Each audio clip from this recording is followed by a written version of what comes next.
Welcome everybody to Mental Fitness. I'm Sarah Blessing with Project Next, and I cannot wait to interview my next guest that I asked to come on this show, and she's so brave to do it. It is Reverend Barbara Berry-Bailey. That is a tongue twister. So I'm going to call her Barbara. And Pastor Barbara. Pastor Barbara. And she is pastor of Our Savior's Lutheran Church, which is in Denver. Colorado. Mm-hmm. And she is also a DEIA educator.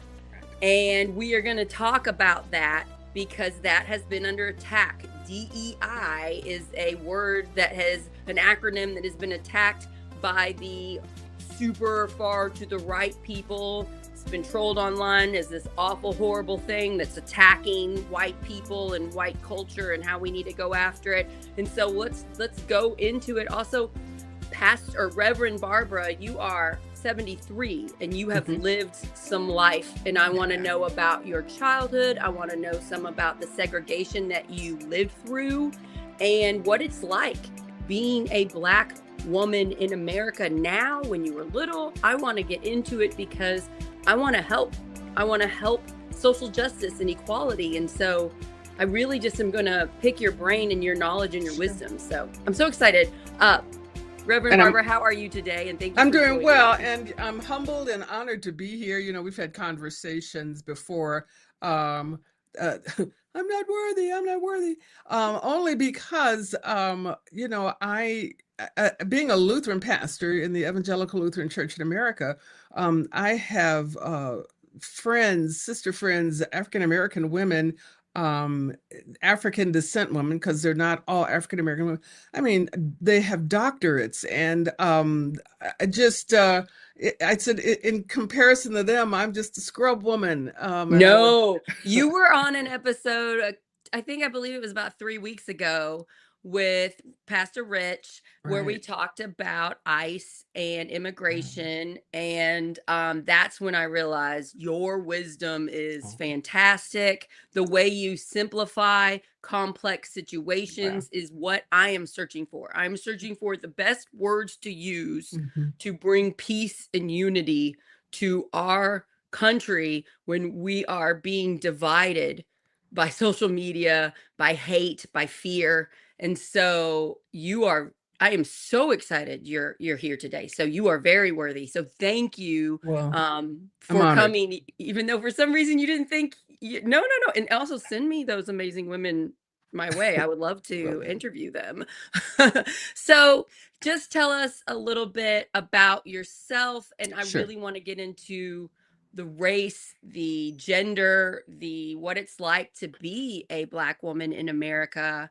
So can you just tell us a little bit about your life, and then I'm going to ask you some questions. Sure. At this point in life, I look back, I've lived in several parts of the United States. People, see the clerical shirt and the cross, and the assumption is that I've always been a pastor. Well, if you know anything about the Lutheran Church, the Lutheran Church has not always ordained Lutheran women. Has not ordained women. So I had a 20-year career in broadcasting before I went to seminary, the Lutheran Seminary in Philadelphia. So it was in public broadcasting, radio, television. I worked at NPR in Washington. Oh, that's so cool. What did you do? So I was not on the air in Washington. I was in a department at the time called representation, which was, I used to work with all of the member stations. And I worked with news stations that were just building. So I built a public station. One was in Missouri, and I won't get specific, but one was in Missouri where there was a student station. So this was back in the 70s and the 80s, in the early days of public broadcasting, when someone would ask me, well, what do you do? And I said, I work in public radio. And they would say, well, what's that? I mean, it was just coming. Oh, that's neat. Wow. Yeah, it was just coming. So it's really interesting to be on this side where everybody says, oh, I only listen to NPR. And I think there was a time when there were people who had no idea what that was. So I worked in local stations, and I also worked in public television in development at a time. I remember a time when stations didn't have to go on the air and do fundraisers. I mean, there are people who say, what do you mean? I said, well, at the There was a time. time when There was a NPR was publicly funded it enough. was NPR and PBS stations, were Like, think about funded. Sesame Street. I think Sesame Street's moving to Netflix now. Yeah, because Yeah. of what's going on in the country now. Yes. Yeah, but yeah, I predate Sesame Street. Can you believe that? Well, I did hear like a few years ago, Sesame Street turned 50. So yeah, Yep. it is, yeah, that is pretty amazing. Okay, so that's really cool that you got your start in like public In public broadcasting. broadcasting, And when do you know the year that Lutherans allowed women to be ooh, reverends? you're gonna give me it was It doesn't have to be exact, just around 80s, 90s, 2000, no, 2010. it was in the 70s. I have Oh, a very okay. good friend, one of these brilliant women, who was one of what they used to call the Magnificent Seven. There were seven women who the first seven women who were ordained.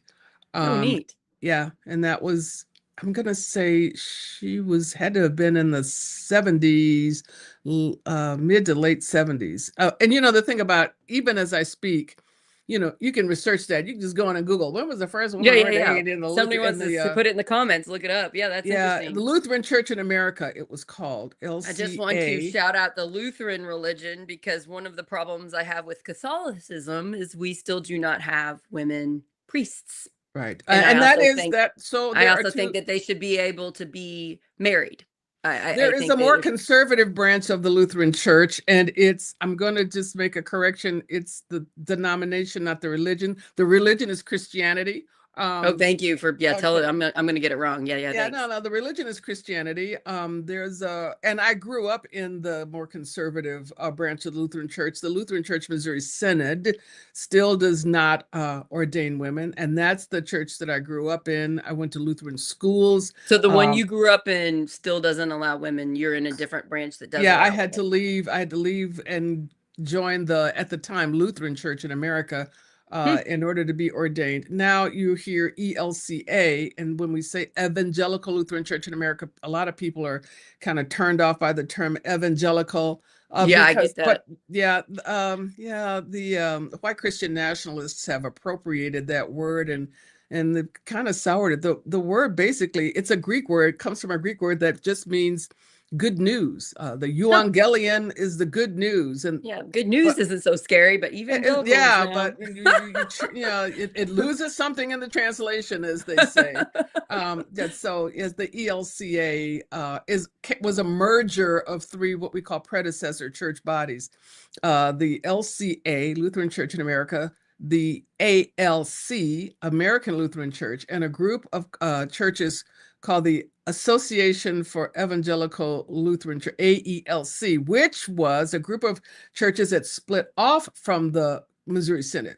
So they all came together in 1987 and formed the ELCA, which is a church that ordains women. And in 2009, the church voted to also ordain members of the LGBTQIA plus community. Oh, that's beautiful because Yeah, that's and we even come more under a rare. lot of fire from a lot of, I mean, that caused a split in the church. I mean, a lot of congregations left Yeah, after that I grew up Methodist, and we recently the Methodists had a split as well.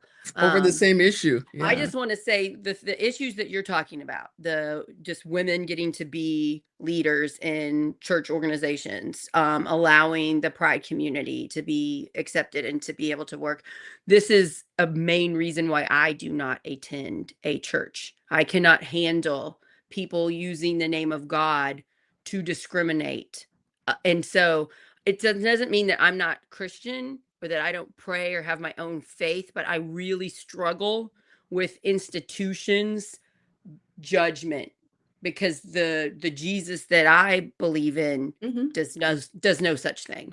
Well, and So that was my understanding growing up in the Missouri Synod. Like I said, going to schools, I mean day schools, not just Sunday school. I went to school Monday through Friday, and then Saturday for confirmation classes, and then Sunday for church, so there was a time when I was in the church 7 days a week. But I remember, and I had a heartfelt conversation with my pastor at the time. who is I was still in connection with. He died in 2021, right after COVID. But I remember in class, because the pastor always taught the religion classes for the junior high, and I said, I was asking all these questions about what you do in seminary, what classes you take in seminary. And he said, "Why are you asking all these questions about seminary?" And I said, "Well, because I want to go. I want to be a pastor." And this was like 1964. And he said, "Oh, well, the Lutheran Church does not ordain women." And at that time, I don't think any mainline Christian denominations were ordaining women, not the Presbyterians, not the Episcopalians. So this is in the early 60s. So that was pretty brave of you to try to seek this out when there really wasn't that many roles offered to you. Yeah, well, there was something you could be back then called a deaconess. Yes. So, and I said, "Well, and they put deaconess on it, deaconess." Well, a deaconess. Well, I mean, there were deacons and a deaconess, but a deaconess in Lutheran Church, you did have to have formal college degree in order to pursue that as a leader in the church. And my pastor then, Tom Vanderblom, and I'm going to say his name, he had a deaconess assigned to our congregation. And she was supposed to be our role model. I was supposed to duckling behind her, and she was going to teach me how to be this is what a deaconess does. And I realized, well, you go to college as long as the pastors do. You have to learn the same academic program that the pastors do, but then you can't preach, you can't teach, and you can't administer the sacraments. And I thought, well, this isn't what I want to do. And sacraments, you mean like communion and communion and baptisms? Like you couldn't do those things. Oh, okay. Yeah, and you couldn't preach. And so it was, well, this is not what I want to do. And I remember the principal at the time, I won't say his name because I'm sure he's got family that would come after me. But he said that I was, ungrateful because the pastor had done all these things for me. And I said, I think I was 12 years old when I said this. I said, "You wait and see. One day women will be ordained in the Lutheran Church." I was 12 years old when I said that. Wow. I didn't realize I was going to be 35 before it happened. And girl, you are amazing. Okay, I just want to point this out. Sure. I had you on the show because I wanted to pick your brain on what it's like being a Black woman. And we've already come across your first big thing that you're talking about. They're discriminating you for being a woman. Right. And I just want to point that out. You're having two things. I get sexism every day, especially because I lead more like a man, I guess. So I get called out for, not being a typical woman. And it's just so interesting to hear you talk. You've got two things, two extra hard things. Twofer. Yeah, you got two of them. And your job was, you had to go after you were a woman and you wanted this job that men had. That's so fascinating to me, and it's probably one of the gazillion reasons why I already love you. Like, you're so strong. You didn't stop. You didn't say, "I guess I'm not good enough. I'm not a man. A man should be the only ones preaching wisdom to people." You didn't stop. You did, and you just kept going. You had to switch to a different type of Lutheran, but you did it. That's amazing. And it took years, like you said. So it wasn't until you're 35. So that's really incredible. So thank you for sharing that story, and props to that type of Lutheran for doing that. We do recognize, especially when we talk about Christian nationalism, there is a lot of the authoritarian, it needs to be a white man ruling the churches type things going on. And it is accelerating. And we've covered that in lots of Project Next episodes. So you can go back and see them if you want. But I just think that is really fascinating. So let's break it down a little bit to your life. You shared with me on the phone yesterday an absolutely incredible, I think it's a beautiful story and sad story about when you were 4. Or do you have siblings? I do. How many siblings do you have? I have 2. I'm the oldest of 3 daughters, my mother's daughters. So, yeah, and I was a firstborn. I was an only child for about 6 years. My mother was an opera singer, but as anybody who has any sense of history would know that, African-American women in the 50s trying to get roles You can forget about that. You could barely get jobs, outside the music field. She went to a college.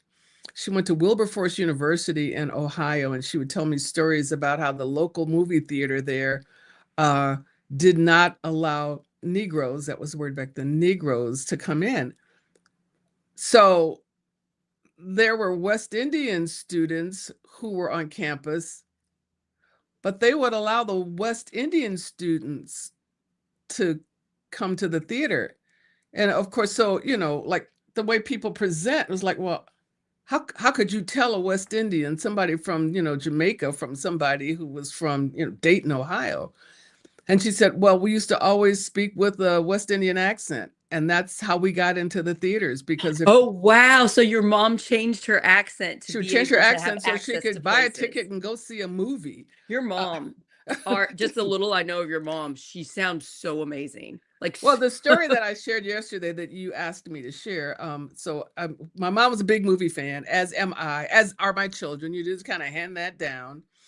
So we were going to see a Disney movie. I'm from Detroit, and people who aren't aware, see, I have to choose my words carefully too. People who aren't aware always want to associate segregation to what happened in the South. Oh, that was a Southern thing. They used to go on the South. And while in the North, I did not experience any whites only signs. We didn't have signs in the North. You just knew where you didn't belong. You just didn't wow. go. It was people knew. I mean, it was word of mouth. I won't say it was unspoken, but I didn't grow up seeing signs in Detroit. But there was segregation. I remember sharing the story in a sermon, and the gentleman said, "In Detroit, there was segregation." I thought, yes, in Detroit, there was segregation. The story goes, so we go to see a Disney movie, which is the only movies my mother would ever take me to see when I was a child. Um, we bought our ticket at the box office, and we walk in, and I head for the theater.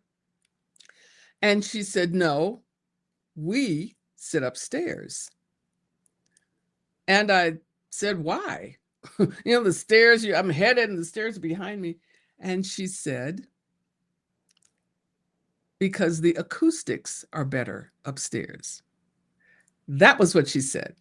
Not that we're not allowed to sit on the first floor. Not that we can only sit upstairs. We sit upstairs because the acoustics are better. I had to have been about 4 or 5 years old. I'm 73. Obviously, I've never forgotten. And I've never forgotten that story because it didn't hit me until I was a preteen what that was all about. You just. And so you're preteen and one day you're like, oh, it wasn't because the acoustics were better. Okay. Well, and the truth is, well, she didn't lie. I mean, if you go to the theater, if you go to the opera, and yes, I do go to the opera. My parents if you go to the symphony, go to the balcony. Yep, so you're she right. didn't lie. Mm-hmm. The acoustics are better, but that is not why we sat in the balcony. And it's interesting because the way you told that story, you're like, I can't believe my mom said it like that. And I'm just like, oh, I see the love. I see the love of your mom wanting to protect you. I imagine if I was taking my daughter to the movies and we were told we couldn't sit with everybody else because we were other and different and not as good as other people, I would not want to tell my daughter that because my daughter's not. But and I also have a large extended family, where there were my uncles had married white women, and I had great uncles married white. I had an uncle who was married to a Korean woman. So at a very, very early age, when we start looking at these DEIA letters, and people are, that's why I don't use the letters. I say it out. I say diversity, equity, inclusion, and accessibility, because what's the issue with diversity? What issue do you have with accessibility? What It's fear. It's fear, right? I mean, we're told when we don't get something, let's say a white man doesn't get a job, and they're told, well, it's because other people are coming in and taking your job. Other people are taking your sports. Other people are taking blank, and they're making you, instead of just like, maybe looking at your own faults or maybe looking at just the unfairness of the world in general, they have to blame somebody. Yeah.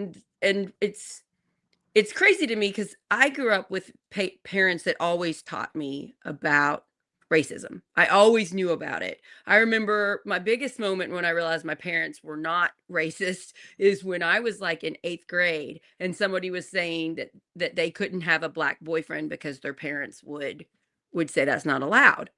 And so I went home and I was like, "Hey," which there were barely any black people at our school, so the likelihood of this happening was very rare. But I was like, "Hey, what if I had a black boyfriend? Would you guys let me have one?" And they said, "Well, it depends on how he treats you. Is he good to you? That's what matters." And I was like, "Oh, yay. I don't think my parents are racist." And then my dad actually is a musician. He's retired from the Louisville Orchestra, and he wrote pieces, several pieces, trying to spread love and the opposite. And my favorite one he did was he took um no, what's JFK's brother name? Robert Robert, Kennedy. Bobby He Kennedy. Yeah. took Yeah, he took Robbie Kennedy's speech in Indy the night that Martin Luther King was shot. Mm. And my brother helped, and they cleaned up the only recording of it and made it a better digital copy of it, and he made a symphony to it.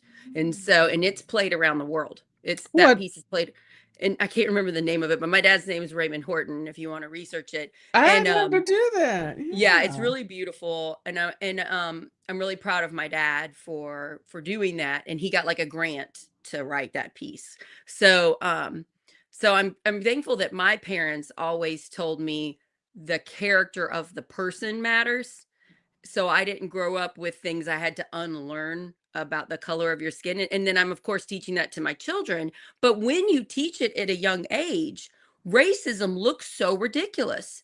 You're like, you don't like this person because their skin color is different, or you don't like this person because they were born a woman.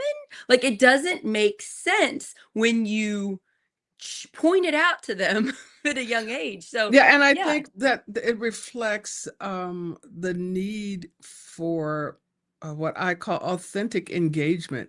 And that's one. So when we start talking about white supremacy hurts everybody, I mean, yeah, that's one of the issues to grow. And like I said, I grew up in a family that was, and the term back then they would have used was, kind of mixed race.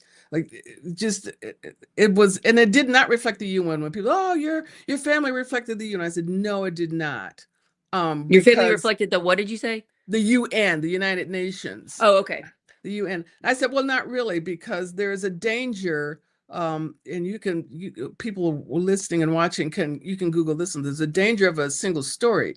I mean, because I know one Korean woman doesn't mean I know the Korean culture. Right. Because one African American woman doesn't mean you know the stories of all Every African African descent American woman. individuals. All right, You but mean you shouldn't just assume because I'm a white woman that you know everything about me, and because you're a black woman that I know everything about you? You mean I should actually get to know who you are as a person? So I had a very interesting story. I was sharing this with my daughter. I served in a congregation in Salt Lake City before I came to Denver, and there was a large Latino population close to where I lived. And so I would always shop at the carniceria looking for specific kinds of smoked meat that I couldn't find in the Kroger. And so they would see me, come in, with these. I guess they kind of figured, yeah, well, she's not Venezuelan, and she's not Colombian. And Gentleman asked me once in the meat department. He said, "What I would buy smoked turkey. It was the only place I could find smoked turkey." And he said, "What do you use this for?" And I said, "Well, I cook my black beans, and that's how I cook my black beans." And he said, "Well, black people use ham hocks." And I said, "Okay, I'm black and I don't use ham hocks." But and so that was, yeah. So the black people he knew all used ham hocks. And so he's telling me as a black person that, I'm supposed to use ham hocks. And I said, okay, yeah, I don't So do that. maybe not all black people don't cook the same. Just shine a light. Well, Maybe. I'm glad he didn't say black people don't eat black beans. That, that's a Cuban thing. But yeah, and that, like I I said, eat Cuban food. that's the danger of a single story, And so when I talk about authentic engagement, I mean, there is a real need for diversity. I heard Tina Fey tell a story. She's not Black, everybody. Okay. So I heard Tina Fey tell a story about how the writers' room changed, and not even the culture, just what could get on Saturday Night Live because they had women in the writers' room. Oh, interesting. And she said, there are things that a guy would never have thought about, never have come up with, never would have landed. But you get a woman in the writer's room. I mean, and so she talks about diversity of all kinds. And so everybody profits from diversity. And it's not saying that, white men in the writing room of SNL is bad. No, have them in there. But put some other different types of people in there too, so that you can make the comedy better, that it shows all of America, because all of America is diverse. It expands the base for the writing, for the humor, and for people who've been in broadcasting, for the ratings and the bottom line. Yeah. America's not all white people. Yeah, that's you say it really well and eloquently, and I really appreciate that.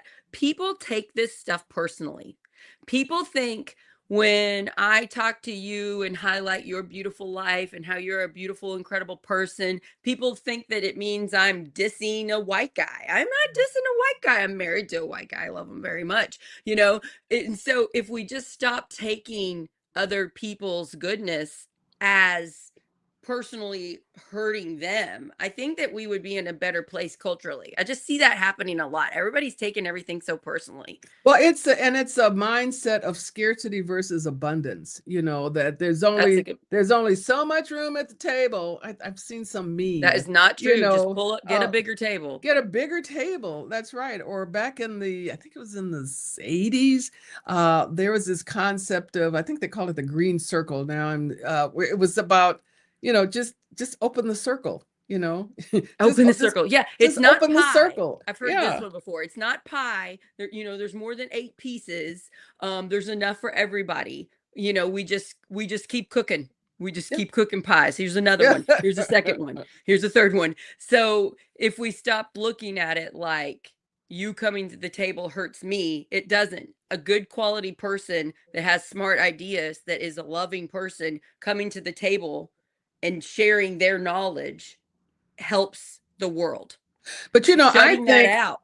I'm going to go out on a limb here, and that even if a person has the wherewithal to step to the table, who may not be loving, if there is a smidgen, there's a smidgen of a light. If they've got the wherewithal to come to the table, there is room for transformation. So I like that. So you're saying it's okay for growth. It's okay for somebody to be scared. Let's say somebody that looks very different from you, that you've never seen before, comes and starts working for you. Maybe they have an accent. Maybe they have brown skin, and you're scared. That's okay. That's okay to be scared, but still just go ahead and judge them based on their character. Give them a chance. And it's okay to grow and change. That's such an important point, because on the far to the left, it's a lot of, if you don't 100% agree with everything I think, we can't be friends. And you're saying, no, where's the growth in that? We clearly still have racism as a problem. We clearly still have sexism as a problem. I'm okay with being friends with someone who's a little bit sexist, and then in them getting to know me, become a little less sexist. Like, I'm okay with that. And I like the way you said that. Yeah, I know a gentleman in a congregation that I was serving who was against cross-racial adoptions. He had a real issue. He was African American. He had a real issue with white people adopting African American children. And I said, okay, I hear you. I hear you. So what happens to this child who gets left in the system? Okay, it's not as cut and dry as people want to make it. And so I said, if in fact, when I lived in Oak Park, Illinois, that was where I saw, I met a woman at a pizza parlor once And she, a white woman, had an African-American daughter. I had just moved there from Philadelphia, and the little girl had on a Franklin Institute shirt. Okay. And I said, "Are you guys from Philly?" We're looking for Philly connections. So I met her in the pizza parlor. We were talking, and we found out our kids went to the same school. And then she invited me to a picnic that was coming up that weekend because we had just moved there. And when we got there were all these white people with African-American children. And I thought, I'm in the wrong place, because I'm not white. My child is African-American. But I said, is this like a support group or something? She just said, well, no, that's just the way it's kind of shaken out. That's just the way it's happened. And my husband was dead by the time this happened, but I used to have conversations with him about this all the time. But what she shared with me was, yes, we do have these African-American children, but we are also connected to the African-American community, so that our children, don't grow up with any identity issues, which they would have in the United States. All right. And I want to say that may not happen someplace else, but in the United States, there's a culture associated with having that skin color. That is just the fact. Well, and being white being African-American, in a white family. And how do white people address that? How do they deal with that? How do they help that child? It might feel lonely. Comb her hair for the child. Right. It might feel lonely for the child because they might not feel home in either place. And so there needs to be some sort of cultural education, acceptance, love there to make the child feel like he or she belongs. And that's where the word diversity and inclusion comes in. So when people are just so afraid, but the child grows up in a diverse environment and has a clear understanding. I mean, that could cause like generational psychological issues. I mean, when things like that are ignored. So we know now how important it is for you to feel like you belong somewhere. It's really important. Like if you grow up and you realize you're gay and your culture doesn't accept it and you keep it from everybody, you really struggle with your own happiness and things just because you can't be you. Being you is so important. So, I don't think those of us that kind of grow up and we are comfortable in the culture we grow up in, we don't really fully understand it unless we learn about it, Yeah. So just getting to be who you are is really important in someone's happiness. Yeah, and that plays out generationally. I mean, then, when you raise your children, then hopefully, sometimes parenting is a roll of the dice. I mean, anybody who's ever had kids, it is hard. Things right, but yeah, generationally it'll play out. And I think the native wisdom is it takes 7 generations, to make that kind of a change. 7 generations to make what type of change? That kinds of transformational change in people, which of course the pessimists would say, or the realists would say, well, when it comes to racism, at what point do you start the 7 generations? Because we're not there yet. You know what I'm saying? As a matter of fact, recently it seems like we've taken 5 steps backwards. So you cannot count this as as ground zero generation for making that generational change 7 generations down. Yeah. Okay. You said that really well. I'm so glad I had you on the show. Okay. I want to talk about nonviolence and peace and how do we push American culture so that we're less racist? What I want to know from you, I know we're always going to have it. People are always going to other people. It's just like, and it's a way we use it to manipulate groups to take power. We do this. White supremacy is getting really big in the super far to the right. Not a lot of Republicans are against that, and they're great people. I see that, but in the government, the people taking power are really pushing for it. And so we've seen more hate crimes, racism. It seems to, like you said, have been taking a little bit of step back, but at the other's hand, it's made people that are like me, who doesn't have racism, I'm more aware of it now than I was 10 years ago.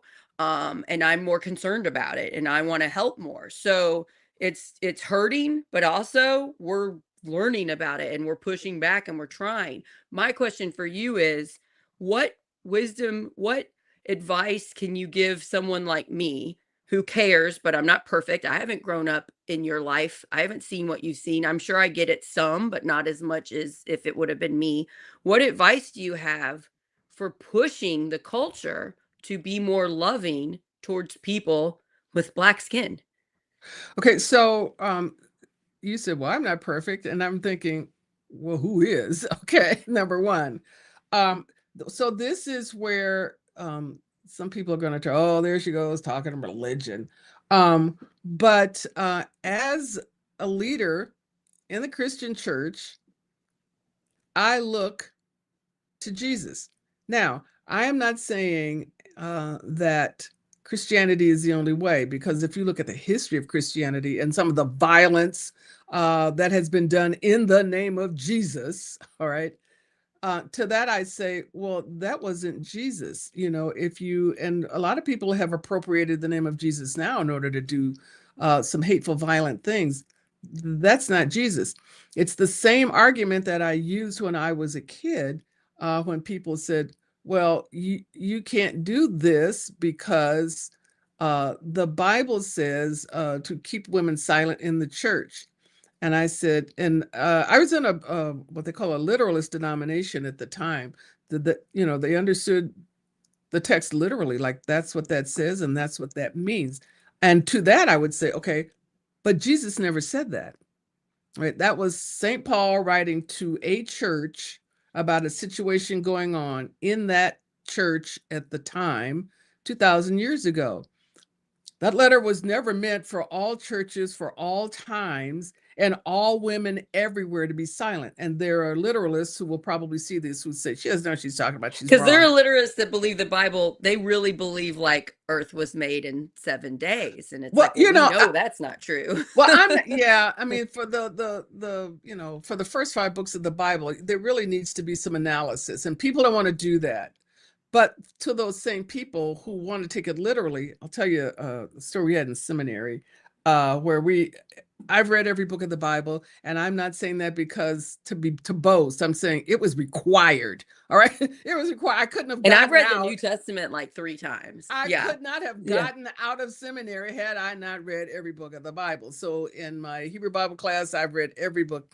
But I remember we got to Leviticus, and some of those Levitical laws, for the 21st century, it's like, seriously, I mean, my Jewish friends eat shellfish, and I have a very good friend who would say that, when I went to Hebrew school, I'd be the only kid with a ham sandwich, but there was and I can't find the text right away, but people will Google and find it.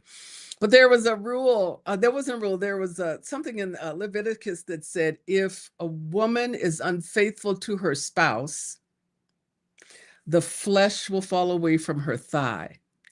And we said, so that's how I lose those 10 pounds. Cheat on my husband, it'll beat Weight Watchers. I mean, you look at things like that in terms of what's literal, and it's very interesting to me what literalists will take literally and what they won't. Especially if it applies to their own life. Their own life or the lives of somebody else. Care about, I mean, Jesus never had a commentary about that, about people, same-sex relationships, that, and what they were talking about in that time was not about what we're talking about today. They're talking about old men taking, older men, taking, basically pedophilia is what they were addressing. That was what was being addressed. But people don't want to do the work. And that's true about a lot of things. Well, because I feel like life is scary and everybody's busy. And so it's kind of comforting to somebody come in and say, listen, I'll tell you what's right and wrong. And then you don't have to worry about it anymore. And then they say judgmental things. And then the person's like, oh, at least I don't have to figure this out on my own. I feel like that's part of Christian nationalism's problem. Well, and one of the things about what I would say is a conscientious pastor, and I'm choosing my words carefully, is to help people do the theology. I remember going to a pastor in campus ministry, asking a question about what does God, I don't know if I said demand or want. And he didn't give me an answer. God wants you to do this. Because that would be what, yes, some people do that. They say, there's, and it's the manipulation tactic. Read this. Let's talk about this. And he knew I grew up in the Lutheran church, so he knew I'd read scripture. So we actually had a conversation. Because, I mean, you just can't pull out one biblical text out of context, use it as a prescription, or as someone used, a battering ram, to knock down, to destroy somebody. That Jesus was not about. So you're saying people. You're following Jesus. Jesus is love all, don't judge people, forgive people, care about them. You're following that. And I just kind of want to sum up my childhood, where I grew up Methodist, but I had a youth pastor that was Baptist, that was a bad person. I would say maybe even like a predator type person, really messed with my life and a bunch of people in youth group. And then she went on to other churches, and just years of hurting lots of youth. That really messed me up. And while I was dealing with it, I was reading the Bible, and that's when I decided, oh, the Bible is not equal. I choose to believe Jesus's words over all the other stuff. And now I go deeper than that, and I'm just like, I question morality. I'm just really big on morals. What is the right thing to do? And so that's called ethics. Where you're coming from. Yes, I get where you're coming from. And I think that is if you're a Christian, if you're some type of leader, I think that is the right way to go, because you can pick lots of things in the Bible that are terrible and say that's what Jesus believes. We should follow that, And that calls for analysis of the books of the Bible. What were they? Right now we're going to what were they used for at the time? And even within a certain book, I think Corinthians, you take the First Corinthians, Pauline letter to a church in Corinth. There was a lot of, there was just stuff going on. And when people talk about, oh, there's just so much conflict in my congregation, I thought, have you read First Corinthians? But there are pieces of Pauline letters that are songs that were at the time. And I remember talking to one of my profs about this. I said, so it would be like if I wrote a letter to somebody and took a Paul Simon song and dropped the lyrics in. And he said, exactly. It was a hymn that was being used and sung at the time. And the people that he wrote to would have recognized what is poetry at the time.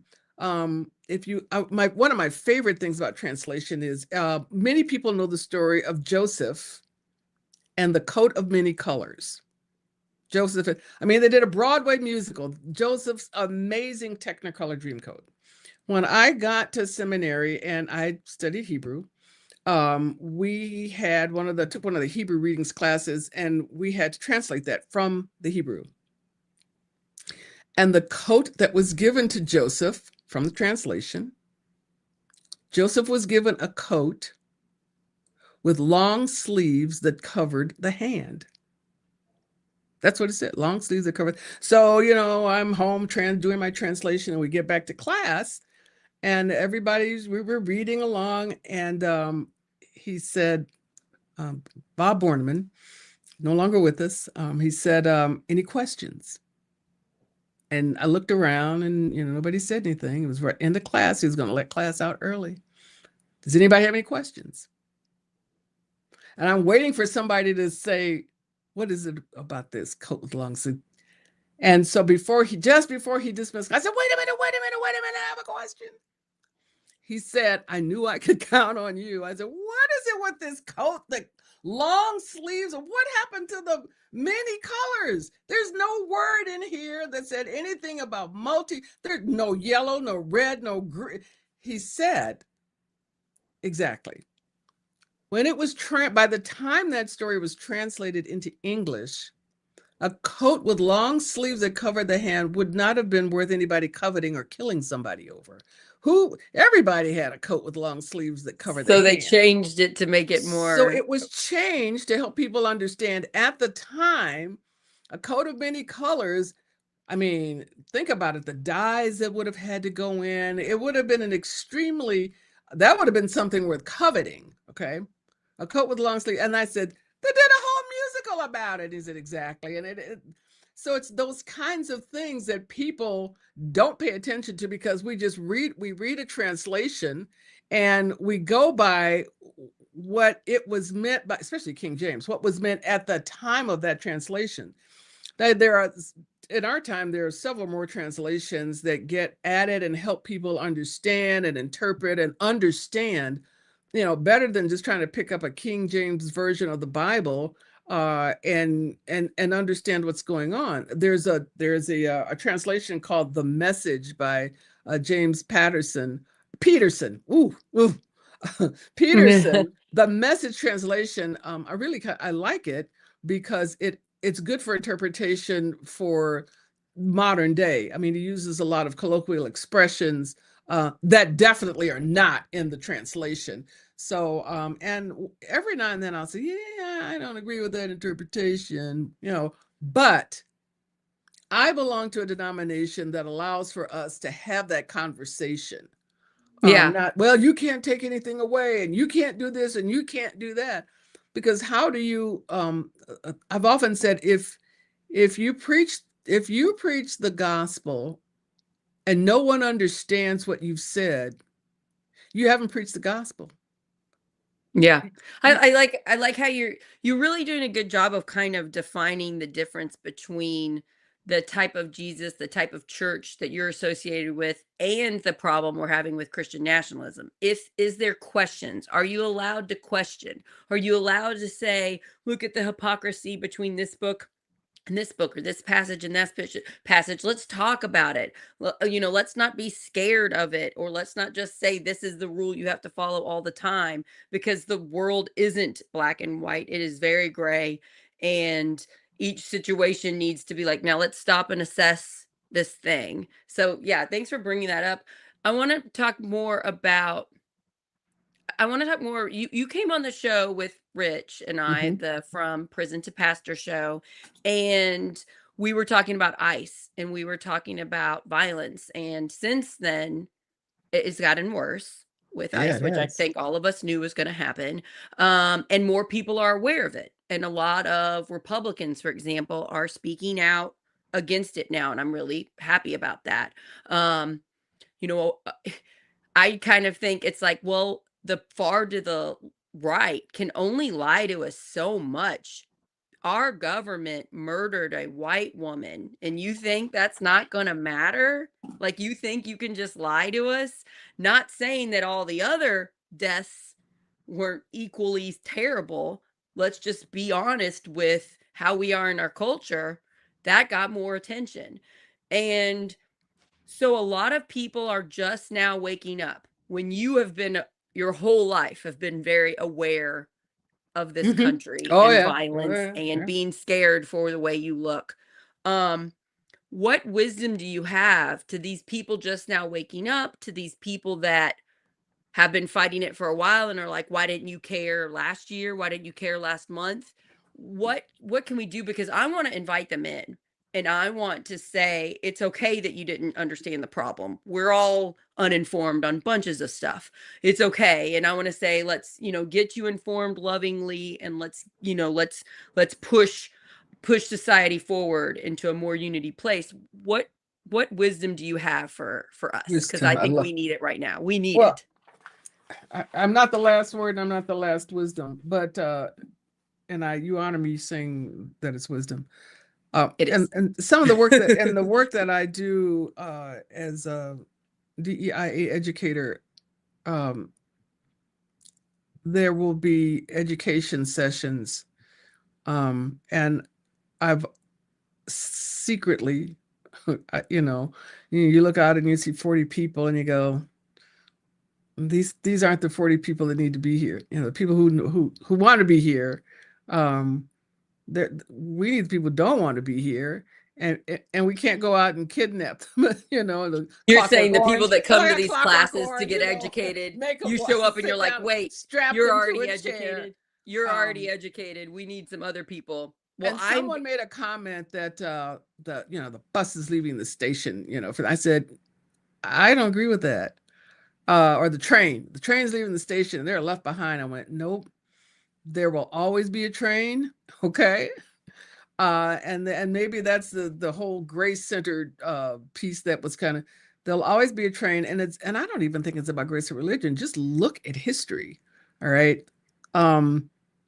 There were people, my pastor was one of the freedom riders in the 60s. Wow. Yeah, when I was growing up. And there you hear all of these names about, people who died during the civil rights movement, but there's a woman from Detroit, her name was Viola Liuzzo, white woman, freedom rider, who was killed. It wasn't until I think a white person was killed that a lot of people could relate to what was going on. And even with what's going on with ICE, on September 11th, I was a pastor in Philadelphia. And in Philadelphia, we were sandwiched between New York and Washington, D.C. So there was great anxiety and fear that something was going to happen in Philadelphia, that we were going to be next.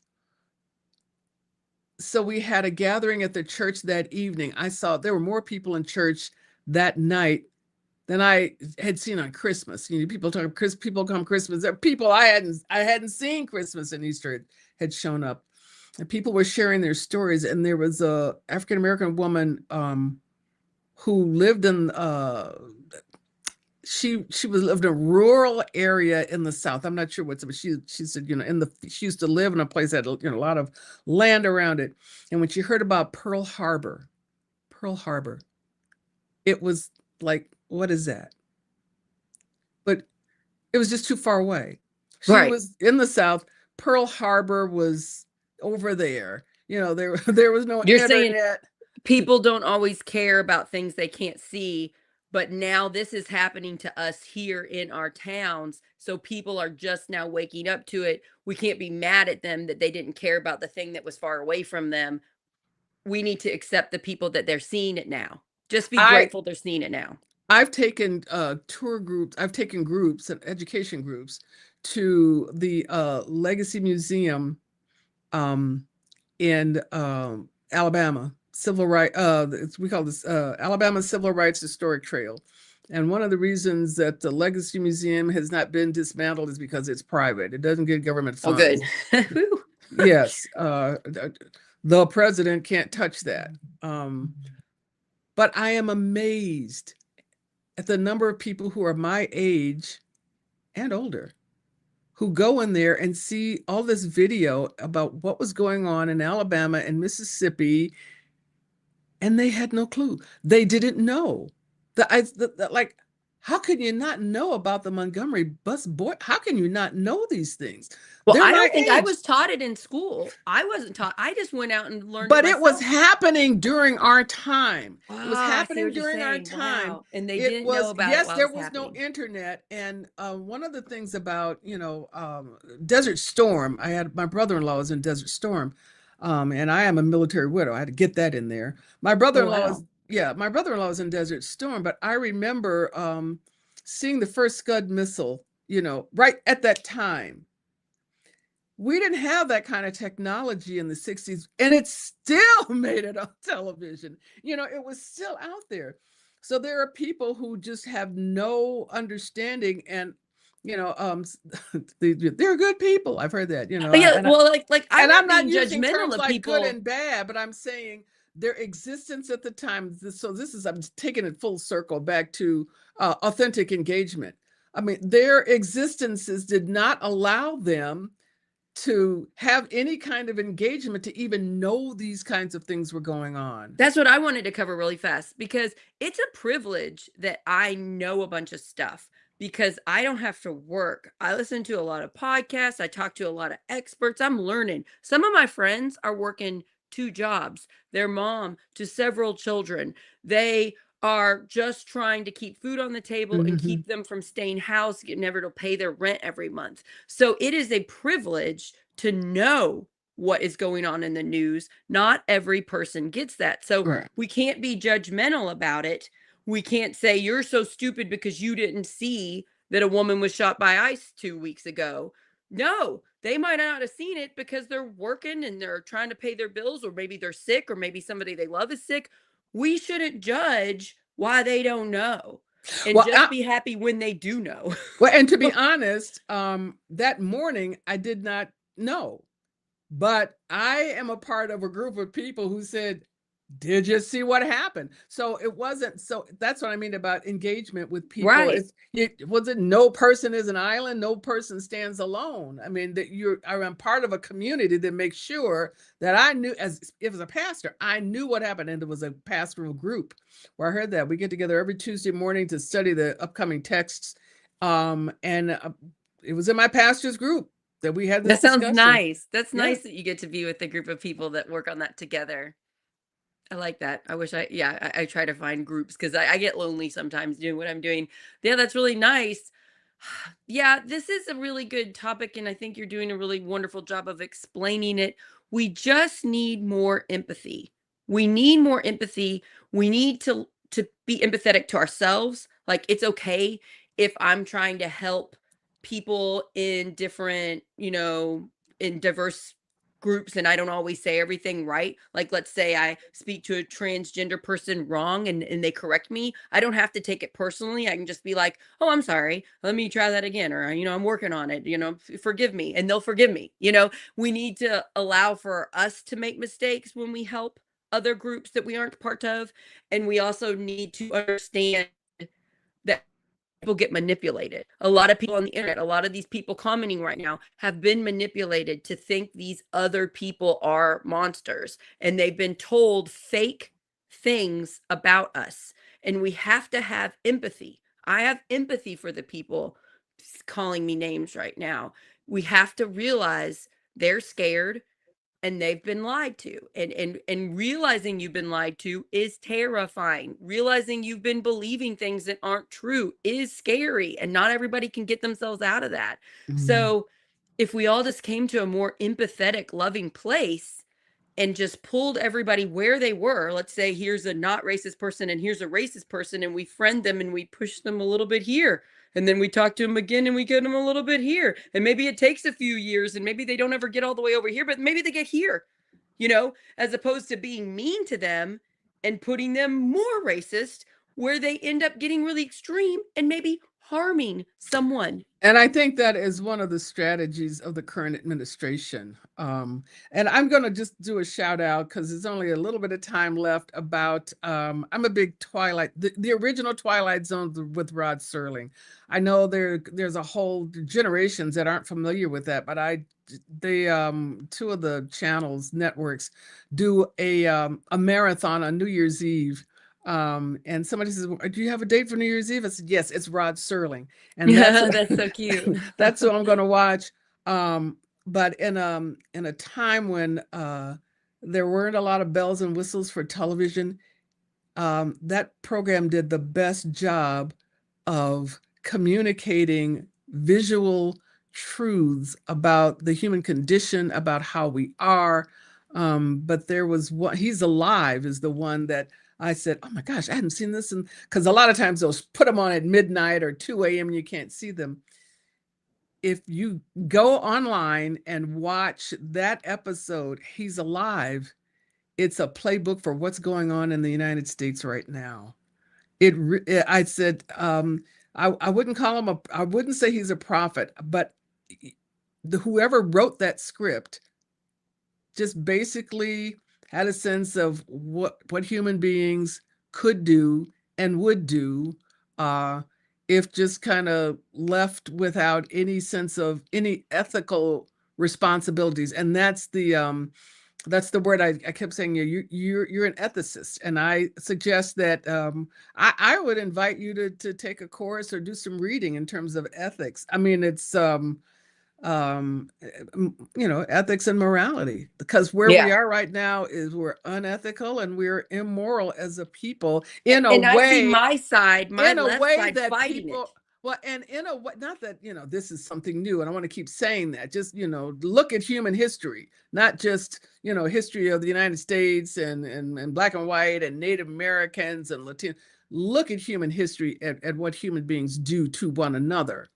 All right. But And see, it's that's what I wanted to say. The far to the left side says, well, they're being so evil and they're being so racist and sexist and against the pride community. We have to fight back. And it's like we fight back with love and nonviolence and peaceful protest. And yes, that is not always nonviolent to us. I get that. But that's the way we have to do it. If we actually want to make these systems better, we have to fight the bad with such good. And that is scary. and You hold people accountable, in terms of, hold our legislators accountable, and hold our religious leaders accountable. All yes, right. if you're a preacher, if you're a pastor out there calling out to be judgmental and hate filled to groups that look differently than you, we need to say that is not Christian, that's not Jesus. We need to call that out. Yeah, I agree with you. Yeah. Yeah, and we need to call out our legislators. Wait, what you're doing is hurting a large population of Americans, and that is not right, and that is not ethical or moral. And that is motivating people to say, I've had enough. I'm running for office. I mean, and unfortunately, that seems to be what it takes. Well, I'm going to get this wrong, and I really should have looked it up before I came on. But that people won't change. And I don't like the word change. I want transform. There'll be no transformation until they're so uncomfortable with the status quo that they have to move.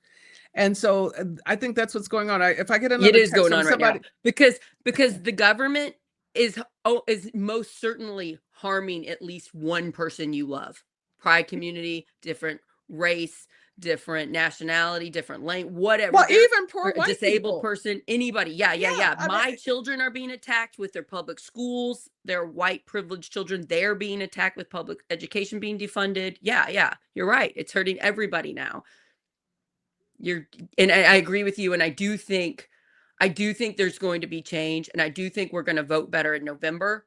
My hope is that my side is loving and welcoming to people just now waking up, just now also getting hurt, not being shamed and being, you should feel guilt for it. Just being like, we're so glad you're here now. Like the what is it, the prodigal son that's someone always saying. You just happy they're coming back. Yeah, they might oh, have done oh, wrong, but we're just happy, we're that's happy he's that's the back. that's the parable. You're absolutely right. Very Yes, good. that like that. We should do it like that. And that's the message I really wanted to get across to all of us that are hurting and scared right now, because I gotta admit, it's been a rough couple of weeks. It's been a rough couple of weeks with the news. I knew it was gonna come in, but whew, I didn't see Venezuela coming.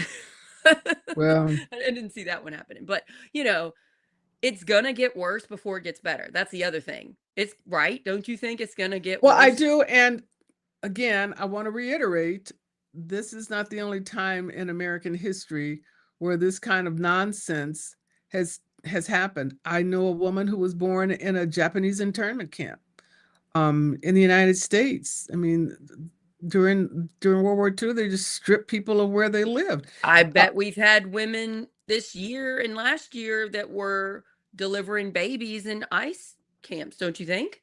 yes. Oh, definitely. I mean, history is repeating itself. Whew. So Yeah. Okay. what's going on is, it's happening to Latinos now. It happened to the Japanese during World War II. Um, African American people have been burnt out, and I mean, not burnt out. I don't mean, psychologically. I mean, people have gone into Black communities and burned their homes and oh yeah, and chased them out. I mean, um, that's something that happened here in Denver with the Asian population. That Wow. that it's not going on now. Someone told me that, I said, yeah, where's the, oh, well, they were burnt out. Just angry They white just people like went burnt the in, neighborhood. You're saying they just burnt the burned down neighborhood the just to get neighborhood. rid of that Asian group. Yeah. And Wow. there's a remnant still in the city proper. But and then they said, yeah, we don't talk about that. I mean, No, we and should that definitely talk about and that. that's what's going on now. We, the change in the history books, the banishing of all kinds of, the ethnic roles that were played in the building of the United States, that were being purged of that. But we have to keep talking about it. I mean, we need to bring back even the freedom schools, the freedom schools that they had. Bring back the freedom schools just so that everybody can learn about everybody. You're okay. One of the other many reasons why I adore you is you want the truth. Let's just bring it the truth. That's why I like Rich. Rich is like, let's just bring out the truth. Let's just say the whole thing. Tim Peck, my co-founder, he's like that. That's how I am. I don't want to put a Democrat spin on it or a Republican spin on it. I want the truth, and I want to look at it through a lens of empathy and love and forgiveness, and also shining a light on people causing harm. I don't want to just keep letting people causing us harm. Shine a light on it and vote better and make change and fix things. And I think that's how we do it, but it's not going to happen immediately. We're not going to have a big protest and bam, things are fixed. This is going to take years. It's going to take years to fix. Well, and with the whole reversal of Roe v. Wade, they were playing the long game on that. That didn't just happen overnight. Ever since we had the legislation, there were people working to overturn it. Probably they woke up the next day. All right. Yeah. They're playing the long game. They played the long game, and now we got to play the long game. I was told by experts like a year ago, it's going to take at least 20 years to get that right back for women to have their right to their health care. And I'm just like, well, think about how many women I love that this could hurt everybody. I care about everybody. I don't want anybody to hurt. So yeah. Thank you. I'd like to have you back on again in like a couple months. I know you're busy, but if just every couple months we could just tackle some of these issues through, again, your wisdom and knowledge and the way you so eloquently can phrase things. It's beautiful. Thank you. I feel lucky. I'm going to call you a friend now. Text me, call me anytime. And I feel really thankful that we connected through Rich. So shout out to Pastor Rich Gianzero. Yeah. Thank you for connecting us. He goes, I think you're gonna really like her. He told me that. And boy, was he right. Yeah. So thank you, Sarah, my friend. thank you so much for having me on. I hope those who have had a chance to listen have found some ways to alleviate any anxieties that they may have. I know you get some people who say some really hurtful things, but they're just processing stuff, They're processing, they're I'm taking not it letting them personal, off the they're hook. I'm scared. not letting you off the hook. I'm just saying, you I have didn't to. see too many like racist stuff, and I was warning you. I was like, I'm scared you might get some, but I didn't. So at least I didn't get that. A lot of sexist stuff. Somebody told me I look like a man on this live. I'm like, man, gosh, wow. What But is that? Yeah, gender but I roles. mean, it's just how you go after women. You go after their looks, it's just, but I'm okay. I like the way I look. I love myself, so I'm okay. Guy once called me a long time ago when I was considerably younger. Guy called me a communist. He said, "You're a communist." And I said, and it was an older guy. I said, "Clearly you are from a time when that was a dirty word." I mean, that used to really make people upset. I said, "You gotta, come at me with something better than that." Okay. I think I'm getting called just about everything you get called. The funniest thing I get called is when I'm talking to another woman, they call me a lesbian. And I'm like, well, I'm not, but that's also not a bad word to me. Like it's not an Exactly. insult. I love people. I don't care if they like who they love. Like, so it's interesting to me that it's such an insult to them. It's like the biggest insult they can think of. It's interesting to see people's how they go after, and it's like, well, how can we hurt this woman that's scaring me with her, what she's saying? Well, let's call her stupid. Let's shine a light that she's ugly. And what is that? I'm kind of curious about it. Standards of beauty. We could do another whole show on what we call beautiful in this. I know what in this world. In not it's only because I've inside traveled, you. If you're beautiful inside, you're a beautiful person. Well, bless you. Bless you. I've traveled throughout the African continent, and I've never been to any Asian countries, but I've traveled a lot. And when you just kind of listen to what people consider beautiful and what people consider ugly, I thought that's pretty interesting because, I think somebody made a comment about thin. It was a comedian traveled somewhere and his companion or his wife was what we would call overweight. Okay. And when he got there, the reception was, wow, how did you get like that? Because they're in a country where people were kind of emaciated, and so for them, a standard of beauty was that you had some meat on your bones, which meant that you were eating. You weren't living in a place where there was a famine. I just thought it's just so interesting and relative, about what's considered beautiful and what isn't. And It just hurts me because the people that see hurtful comments think that everybody is like that. And it's just such a small percentage of humans that are trolls and say mean things is so small. And I just don't want people to think, "Oh, look, these women are being attacked just for talking." Most people aren't like that. Most people are good. And it's sad that we have social media and that there aren't and that this happens all of the time. But that's just I just want everybody to realize most people are good. And I bet these people, if I met them in person, most of them were great people. It's just weird, this society that we've built. Well, Yeah, and it's just knowing interesting. how to process anger. I mean, Yeah. that's a big thing. How do you process your anger? Which goes back to the whole thing about violence and nonviolence. You can edit this, but I remember when I was in Johannesburg, sitting in I used to go to a B&B there when I was working, and I was sitting in the dining room having my dinner, and there was a group of Australians at another table, and I knew they were Australians because of their accent. And I was sitting alone, and the assumption is you see a black person in Johannesburg, they must be a South African, so Yeah. so when they were getting ready to leave, they said, well, you have a good evening. And I said, with my American accent, you have a good evening as well. And they said, "Oh, you're an American." And I thought, okay, I'm busted. And I said, yes, I am. And they immediately launched into a diatribe about why does everybody have to have guns in America? I mean, they were like, Oh, oh, that's so all interesting. Like you over it. believe that policy. That's so that the danger of a single story. So that was the whole thing. But why does everybody have to have guns? And I went, whoa. I said, okay, everybody doesn't have guns. I said, and the people That's that I interesting they think know that about America. about Makes Americans, sense. yes. And I said, the Yeah. people whom I know that have guns are hunters and catch their food that way. Okay. All right. Everybody doesn't go to the supermarket.